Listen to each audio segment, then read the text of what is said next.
하나님 말씀 창세기 9장 1절에서 7절의 말씀입니다.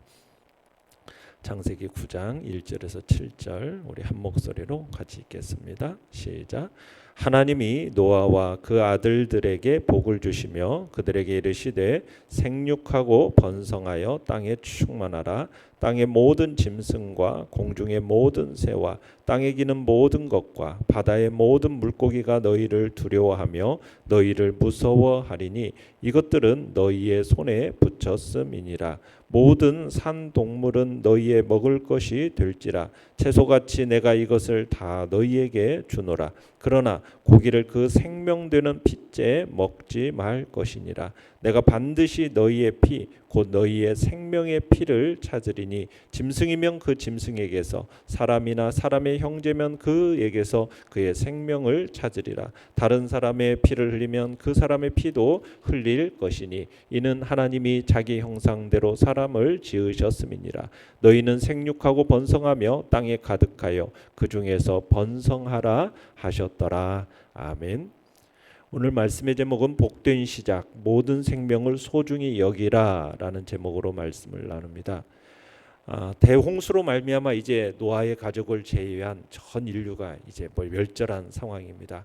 그리고 인간의 타락과 불순종으로 말미암아 이제 창조 시의 그 위계 질서가 파괴된 상황이죠. 이런 황폐화된 세상에서 이제 살아갈 노아의 가족에게 하나님의 축복, 하나님의 조처가 필요했어요. 그래서 오늘 본문은 그러한 하나님의 축복과 조처에 대한 기록입니다. 노아로 더불어서 이제 새로운 인류 역사를 이끌어내고자 하시는 하나님의 자비로운 의지가 이제 뚜렷이 드러나고 있는데요. 홍수가 나고 새로운 삶이 이제 출발합니다. 이제 노아의 예배를 받으신 하나님께서 옛적에 이미 첫사람이었던 아담과 하와에게 내리신 것과 동일한 축복을 하십니다. 그러니까 홍수로 인해서 새로이 창조된 이제 세상에서 새로운 아담과 하와가 되어서 살아갈 이 노아와 그의 아들들에게 복을 주시는 거죠. 어떻게 보면 노아는 제2의 아담으로 묘사하고 있는 겁니다. 내용같이 문제 1번을 보시면 하나님께서 노아와 그 아들들에게 주신 복은 무엇입니까? 자, 1절 다시 한번 읽어봅니다. 시작. 하나님이 노아와 그 아들들에게 복을 주시며 그들에게 이르시되 생육하고 번성하여 땅에 충만하라. 자, 7절도 읽어보겠습니다. 7절도 시작. 너희는 생육하고 번성하며 땅에 가득하여 그 중에서 번성하라 하셨더라. 자, 여기서 보면은 생육하고 번성하여 땅에 충만하라, 이 말씀은 하나님께서 창조시 때 아담에게 주신 축복의 말씀인데 그 축복의 말씀을 지금 노아와 그 아들들에게 그대로 주시는 거죠. 말씀을 지금 그 축복의 말씀으로 시작해서 그 축복의 말씀으로 마치는 것을 보게 됩니다. 그래서 이걸 통해서 하나님이 참으로 원하는 게 뭔가 알 수 있는데 그건 뭐냐? 하나님은 무엇보다도 인간을 축복하기를 원하신다는 거죠. 그러니까 하나님께서 비록 죄로 관영한 세상을 물로 심판하기를 원하셨지만 하나님은 근본적으로 인생에게 복 주시고 복을 누리게 하시고 그 인생을 기뻐하시는 자비로우시고 은혜로우신 분이다라는 것을 우리가 다시 한번 확인하게 되는 거죠. 비록 죄로 인해서 하나님의 징계를 당해서 고난 가운데 있을지라도 그 고난 후에 있을 하나님의 축복을 바라보면서 인내로 고난을 극복해야 됨을 보여주고 있는 겁니다. 2절 3절 읽어보겠습니다. 2절 3절 시작.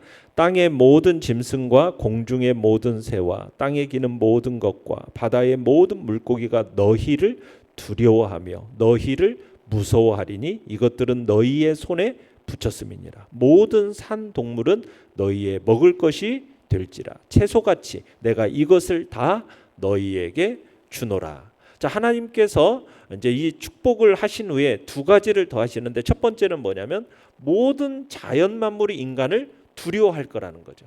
그러니까 하나님께서 짐승들에게 인간에 대한 두려움을 더할 거란 뜻이죠. 그러니까 홍수로 인해서 이제 새로이 시작되는 세상은 처음 세상과는 많이 다릅니다. 아담과 하와가 죄가 오염시켜 놓은 세상이고 또 이제는 이 세상은 사람의 생존을 위협하는 세상이 되어버렸어요. 그러니까 하나님께서 이제는 짐승들에게 두려움을 더해서 인간을 보호하고자 하신 거죠. 그러니까 그러니까 짐승들에게 야수성은 남겨두셨지만 두려워하는 마음을 주셔서 적극적으로 사람을 해코지하지는 못하도록 하셨다라는 겁니다. 하나님이 선을 딱 그어 놓으셨다라는 얘기죠. 그래서 사람이 안전하게 살아가도록 하셨다라는 겁니다. 그러니까 하나님의 은혜가 아니라면 우리 인간의 일상의 삶이라는 것은 보호가 되지 않음을 보여주는 거죠. 자, 이렇게 하나님은 새로운 출발하는 데 있어서 질서를 딱 세워 주셨어요. 그리고는 3절에 보면 두 번째로는 짐승들을 인간의 먹을거리로 주십니다. 먹을거리로. 그러니까 하나님께서 세상을 창조하실 때는 사람과 짐승들이 모두 채식을 해야 한다 이렇게 못 박으신 적은 없지만 그런 정서가 암시되어 있죠. 그런데 이제 죄가 세상에 들어오면서부터 이런 정서가 모두 파괴돼 버렸죠. 벌써 이제 양을 키우고 하나님께 짐승을 제물로 바쳤던 것을 생각해 보면 사람들은 이미 비공식적으로는 육식을 해왔을 것으로 생각이 돼요. 근데 하나님께서 이제 인간이 합법적으로 고기를 먹을 수 있도록 이제 배려를 하신 겁니다. 만약 이런 배려가 없었다면 아직 고식과 과일이 자라지 않았기 때문에 노아의 가족들의 생계가 당장 위협받을 수도 있었을 겁니다. 하나님의 인생에 필요가 먼저를 아시는 분인 것을 우리가 볼 수 있는 거죠.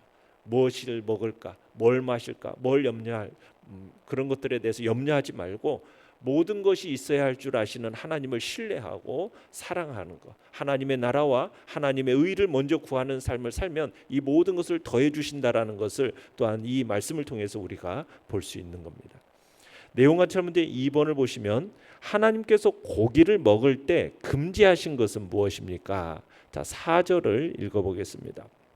시작.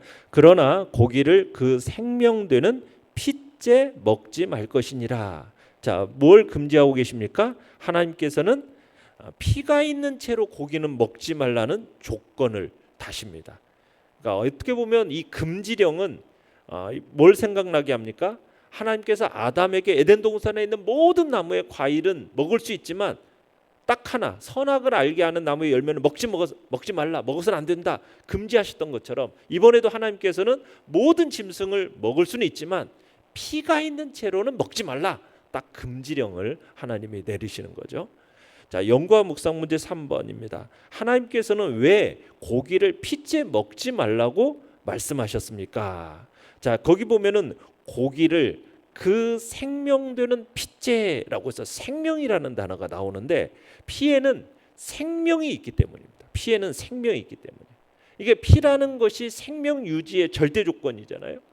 그뿐만 아니라 이후에 이제 구약의 제사 또 그리스도의 보혈 이렇게 이어지는 생명을 대신하는 속죄의 의미가 바로 이 피 속에 담겨져 있습니다. 그래서 생명이 있는 피를 먹지 못하도록 하셨다라는 것은 생명의 존엄성을 불어넣어서 남의 목숨을 하찮게 여기는 일을 막기 위해서이고 또 이 금지령은 짐승을 어떻게 보면 산채로 먹어서는 안 된다는 거죠. 또 죽인 후에는 반드시 피를 흘려버린 뒤에 먹어야 한다 이런 뜻이 이제 담겨져 있습니다. 자, 그러면서 이제 5절 6절도 읽어보겠습니다. 5절 6절 시작. 내가 반드시 너희의 피 곧 너희의 생명의 피를 찾으리니 짐승이면 그 짐승에게서 사람이나 사람의 형제면 그에게서 그의 생명을 찾으리라. 다른 사람의 피를 흘리면 그 사람의 피도 흘릴 것이니 이는 하나님이 자기 형상대로 사람을 지으셨음이니라.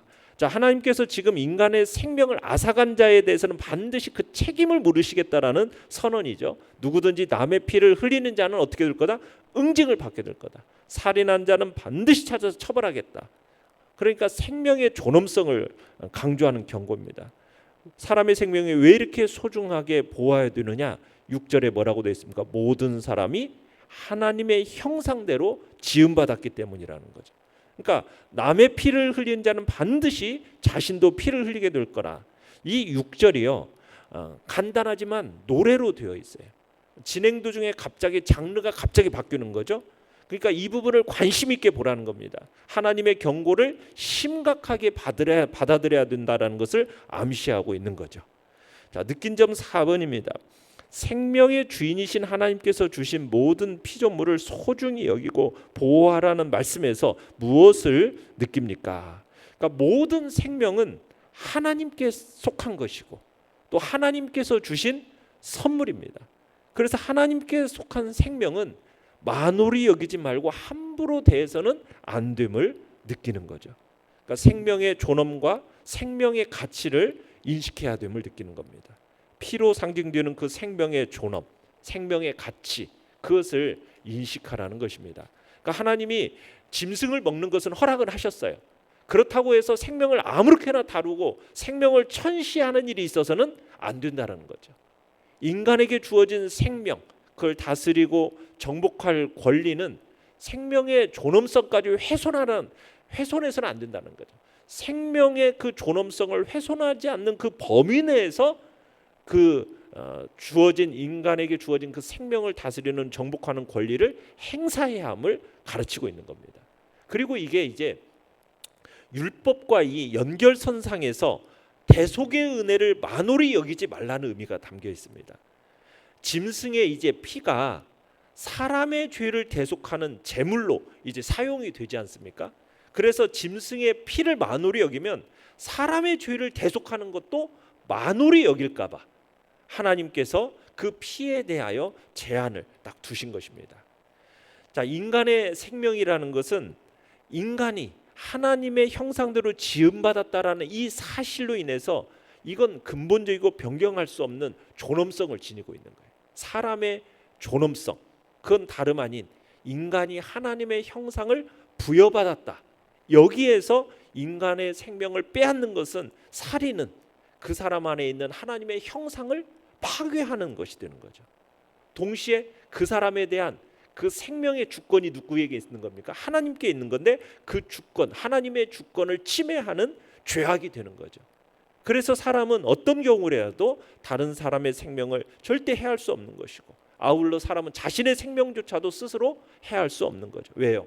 자신의 생명의 주권은 자신이 아니라 그 생명을 주신 하나님께 있기 때문입니다. 그러니까 우리는 다른 사람과 자신의 생명의 주권이 오직 하나님께 있음을 기억하고 그 생명을 존중하는 자리에 있어야 됨을 우리는 다시 한번 하나님 앞에서 결단해야 될 것입니다. 결단과 적용 5번입니다. 모든 생명을 소중히 여기라는 말씀대로 장애인과 외국인 근로자, 탈북자, 사회적 약자들을 돕기 위해 노력한 적은 언제입니까? 하나님께서 주신 모든 생명을 소중히 여기고 보호하기 위해 무엇을 실천하겠습니까?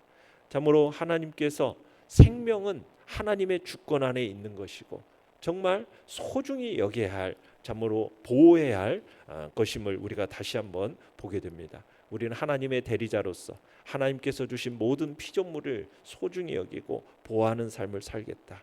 정말 하나님 앞에서 주어주신 그 생명이라는 것이 얼마나 가치 있는 것인지를 다시 한번 마음속에 새기면서, 참으로 생명을 짐승이나 이런 것들도 먹는 것이 허락이 되어지고 생명을 다스리고 정복할 권리가 주어졌다고는 하지만 그 생명을 아무렇게나 다루고 천시한 일이 없이 그 존엄성을 훼손하지 않는 범위 내에서 우리가 최선을 다해서 그 생명을 가치 있게 다뤄나가겠다는 결단이 있기를 바랍니다. 오늘의 기도 같이 읽겠습니다. 시작. 생명의 주인이신 하나님의 명령에 순종해 모든 생명을 소중히 다스리게 하소서. 아멘.